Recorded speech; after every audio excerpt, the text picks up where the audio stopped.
So a lot of you guys have been asking me, where do you play this game? I mean, I see you playing it all the time. Where even is this? Well, we're going to be diving in on where you can play, how you can select a deck, and even all the hotkeys and everything you need to know so that you have the best chance of success at the get-go. So, where do you play this game and how do you upload those decks? All of that and more starting right now.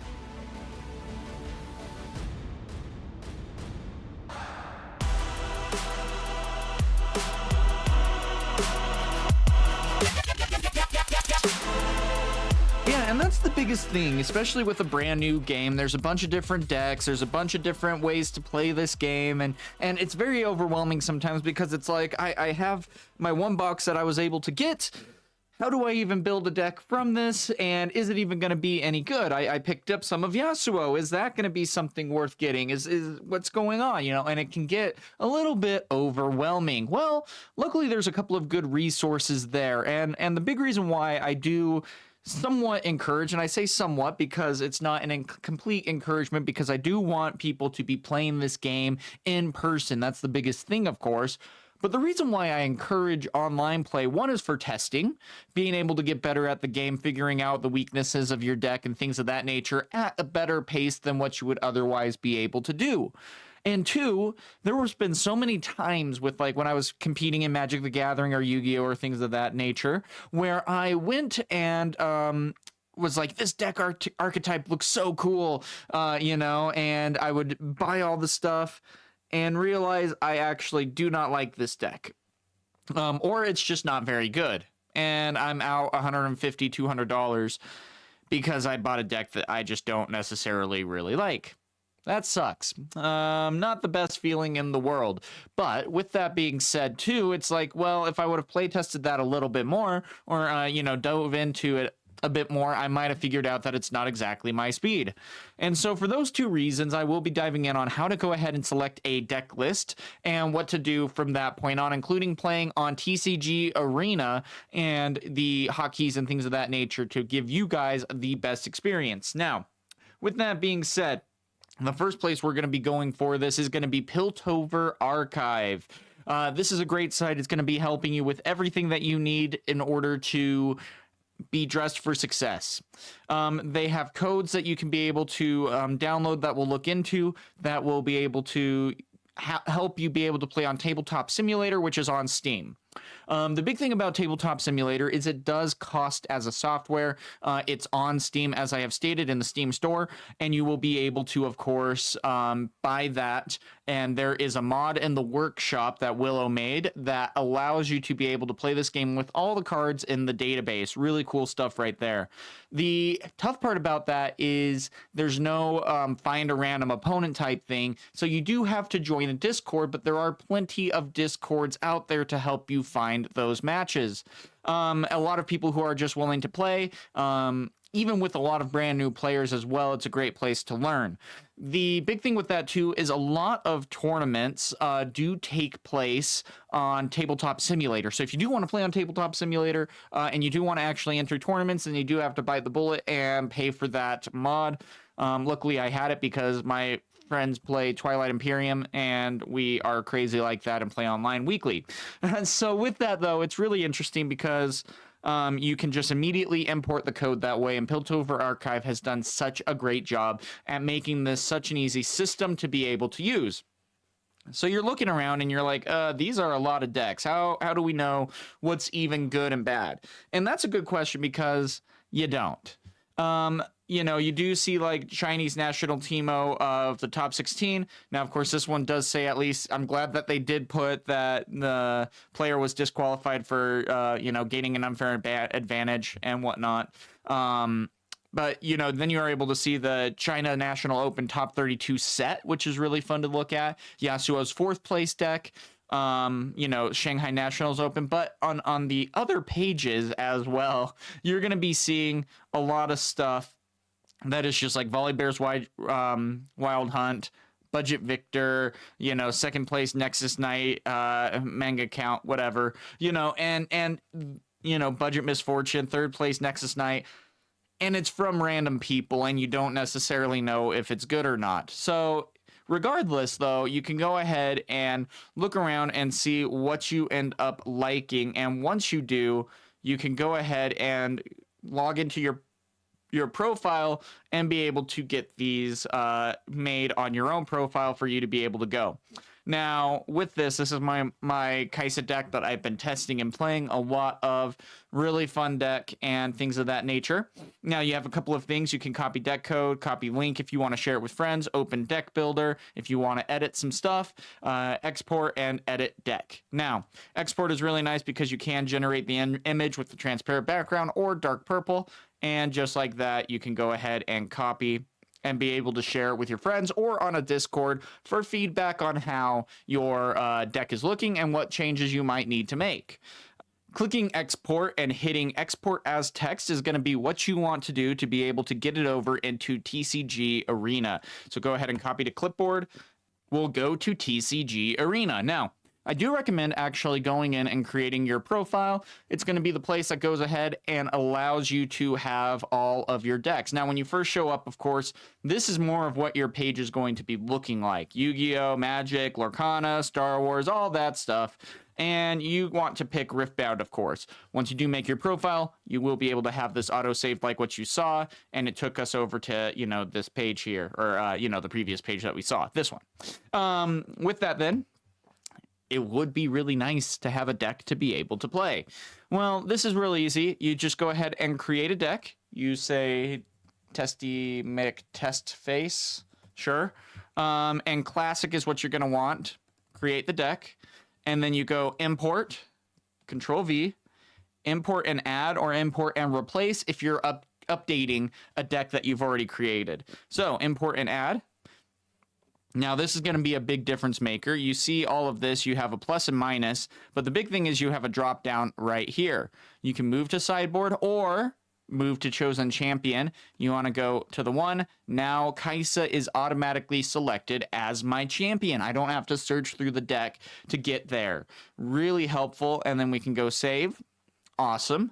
Then at that point, we go over to play. Now, this is where the bread and butter is of a lot of changes that you are going to be able to make. You have your profile. You can apply changes. You can get a profile pick and be able to do that however you want. You have a web page. You can go apply changes and call that good. You can also go here and be able to find a good custom playmat. You got to open up to the web page image itself, not just to the web page. Otherwise, you have 4 or 5 here that you are able to change in that case, which is awesome. Now, with that, I'm just going to show you a bunch of the hotkeys. So this is going to be how the deck loads in when you hit start game. This, of course, will be when you're going against an opponent. Just go ahead and hit continue. If you do play a best of 3, then you can go ahead and switch in some stuff and switch over, whatever you would want to take out in this case to be able to play this game. So imagine that there's another opponent at the other side. You can then go ahead and go right click, remove hidden, right click, remove hidden, so that you can go ahead and have this and go visible all. Now everyone can see it and not just you. When your opponent is on the board, and what we all see when we play a game is that the opponent is going to have his cards face down until he reveals all to me as well. The decks do become pre-shuffled. That's something to keep in mind. And of course, you see over here are going to be the 2 places that my legend and champion are at. So biggest thing too is as we get started, one thing that everyone does is they roll a d20. I rolled a natural 20. I've never done that. In fact, on streams most of the time, I roll a 5 or less. Come on. So with that being said, cool. Whoever says okay, then you type, I'll go first. Whoop. I'll go first. And things like that. 90% of the communication is going to be through text. But the big thing too is also when someone's just sitting around doing nothing and it's like, are you there? And they're just AFK. It happens sometimes. That's just how it is. So anyway, after that, of course, you're going to draw 4. And you're going to be like, I don't like that. To deck with right clicking again, bottom. Darius, to deck, bottom. And then we'll be able to draw 2, and then the game will be able to start. So at that point, if I did hit spacebar to pass, it'll pass to me. I have the 2. I go ahead and click on these 2 runes. I go ahead and put them in the base zone. This is for Battlefield 1. This is for Battlefield 2. Or if you're weird or whatever and you don't like how I said that, this is Battlefield 1, this is Battlefield 2, however you guys want it.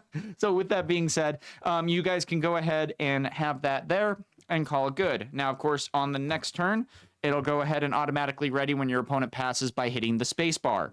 Now, this is going to be really helpful too, because if there is something, say that we're at 5, we want to get Kaisa out. We go 1, 2, 3, 4, 5, and there's this little recycle symbol, the power symbol in this case.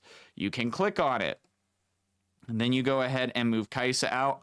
She didn't come out readied. Game doesn't know, it's a manual process.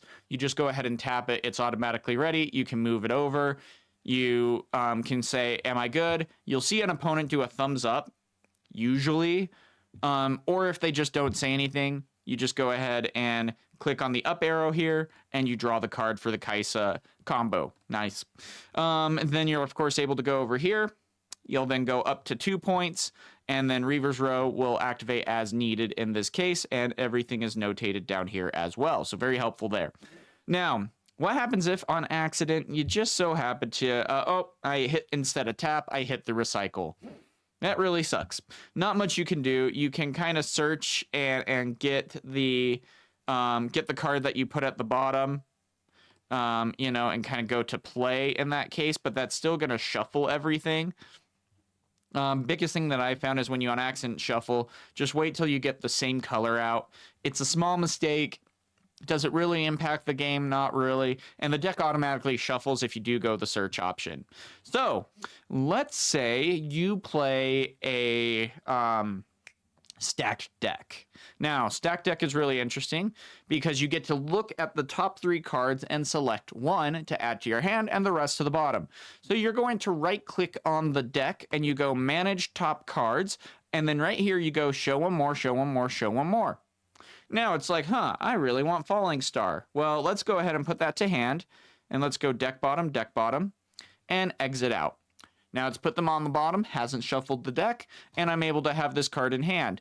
Now, it's going to say for us that, you know, we did put the card in hand. The opponent is not going to know what card we put into hand. It's not supposed to be revealed. Now, there are certain times where they are going to say, you know, you have a card in your grave, or in your trash. So let's say we have a couple of cards in our trash. Then what you could do is go ahead and click on that, and you have the same kind of commands that you are able to do. Now, you can even go ahead and select multiple cards. If it's things like Dr. Mundo out on the field and you need to recycle 3, you can select multiple cards, go 1, 2, 3, and then go to deck, bottom. So, or to hand, play all, things of that nature. If they happen to be playing Sabotage or something like that, which means I get to see your whole hand and pick a card to be able to get rid of.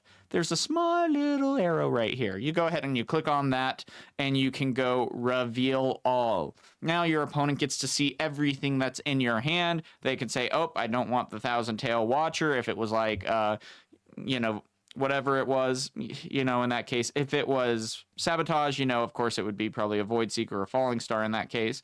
But either way, and then the big thing is make sure that you hide all. If you so happen to have a hidden card, let's imagine Void Seeker has the ability to be hidden. It doesn't. Then you go ahead and you right click, go visible by no one. If you just go visible by only you and you bring it out, it will still be revealed to everyone. If you do no one, you go ahead and you put that there, you click on it to put it face up. Now they know it is a hidden card. Then same thing when you do need to reveal it, visible by all. So again, just right click, visible by all. Nice and easy. So, and then once the cards die or whatever, you go ahead in there. If you have started the game, for example, and it is time for you to go second kind of thing, and they pass over to you, you're going to draw a card and only get 2 runes. Go ahead and click on play, and it'll put out your 3rd rune for you. So then you're able to go 1, 2, play a Ravenbloom student, and save a Hextech Ray for the following turn. where you are going to be able to take out one of your opponent's cards that are attacking in. So really helpful stuff right there to get you going. Now, if you are playing a best of 3, and sometimes people ask for one more or whatever, if it was a good game for sure, then you can go ahead and just hit the play button while in the game. Go ahead and start. You can go ahead and pick what deck you want. That's going to be a big deal. We're going to go Tessie McTestface. And then again, now if you choose to side out for game 2, you're more than welcome to. And then you're doing the same thing, remove hidden, and wait till your opponent is done too, just in case, because if you reveal your battlefield before they have removed their 2 battlefields, then there's a good chance that they'll be like, oh, well, if they're playing that, I'll just go ahead and play this battlefield. Or it gives them a little, potential advantage, which we might not want, and whatnot with that. So that's going to be pretty much it. Now, one more big thing. Yeah.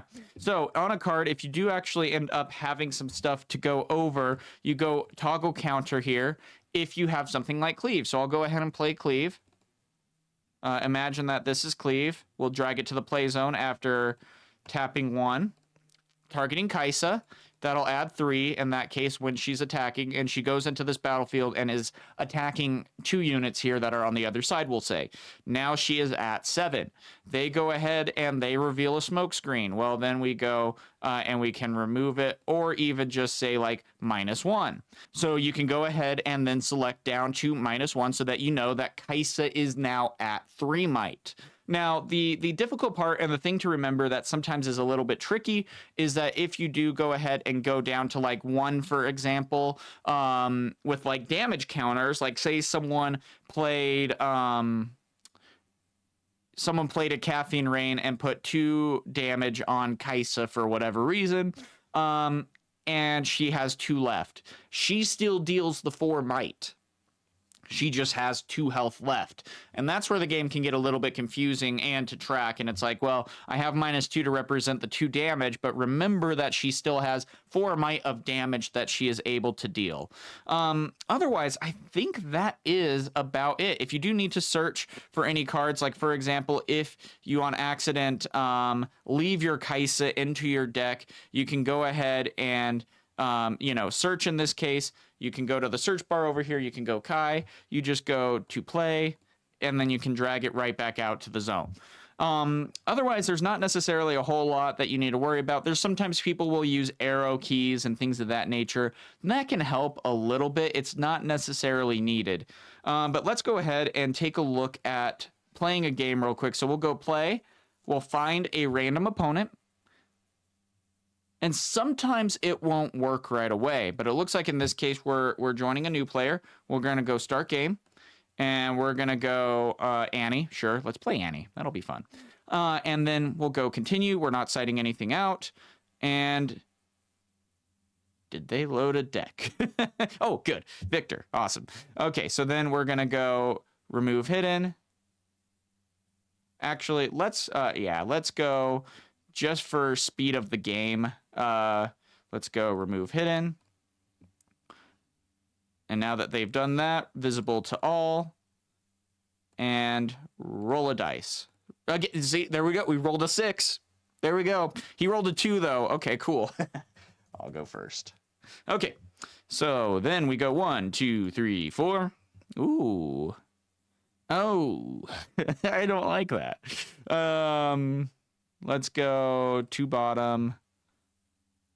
And I like it, but it sucks. It's a little slow. Okay, so then let's go 1, 2. Since I already have it on me, I'm going to be doing this manual. Oh, we lucked out. We're going to go ahead here, of course, scoring 1 for that Arena's Greatest, and pass. So this is going to be really fun. Again, we're already starting with 1 point here in this case. And we'll see how it goes. So he's doing Victor's best start, of course. That's perfectly fine. Both are 1 might, though, so we're still in a good spot. And a stacked deck. So let's go 1, 2, 3 to go ahead and move that over here. That's going to be an auto point because he has nothing he can do. We'll go over here. Discarding Cleave to draw 1 to then go up to 3 And then at that point, let's go 1 for stacked deck. Go here. Manage top cards. 1, 2, 3. Let's go ahead and add that to hand. Let's go to bottom, and exit. And then, of course, we'll drag that away. Things are looking good. We will pass. So there we go. So we don't want to target Soaring Scout because you'll channel an additional rune. We don't want to speed them up a little bit, even though actually they are going to be getting there. Now, of course, our opponent is going to have the ability to reinforce this battlefield if they so choose. I don't know if they will. It looks like they will. And that's perfectly fine. I don't know if they have 5 cards in hand. And so this is going to be really interesting. Faithful Manufactor, nice. It's going to create another token. They will not be able, though, to put it into the battlefield because, yeah, it has to go to the zone. It says play a token here. So you're not able to put it somewhere else, even though you are generating a token. But with Victor's ability, you can, of course. So yeah, you guys get the idea. It actually is pretty dang easy to play on these games and pretty easy to pick up as well. So don't be afraid to go ahead and hop on TCG Arena, and there's going to be all that detail. Each of the websites that you are going to be able to use to play are going to be listed down below. So in this case, guys, it's going to be a great time. Get out there, play this game, and figure out what's going on. Feel free to ask any questions that you have about this game in this case that you may want to know. And until next time, guys, have a good one.